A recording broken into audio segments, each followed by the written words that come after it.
फेरि पनि म भन्न चाहन्छु, यस्ता आयोगलाई हामी मान्यता दिँदैनौँ। अरू कसैले बयान दिए पनि म चाहिँ बयान दिन्न। त्यसमा सम्पत्ति विवरण भरेर म पठाउन जे गर्न सक्छ गरोस्। यो राज्य होइन, यो पूर्वाग्रहको पोको हो, प्रतिशोधको पोको हो, देशद्रोही क्रियाकलाप गर्ने एउटा प्रायोजित भवितव्यले बनेको चिज हो। यसले विपक्षीलाई फर्साउनका लागि यस्ता क्रियाकलाप गरेको छ। त्यो कुराहरू स्वीकार्य हुन सक्दैन। त्यसर्थ यस्ता क्रियाकलापमा राज्य नजाओस्, संवैधानिक बाटो संवैधानिक तरिकामा फर्कियोस्, प्रतिशोधमा होइन।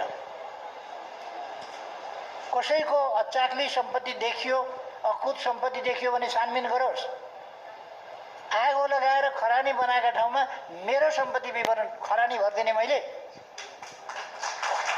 सम्पत्ति विवरण फेरि चाहियो। आगो लगाएर पुगेन सम्पत्ति विवरण, खरानी छ उठाएर लैजा सरकार। के को सम्पत्ति विवरण?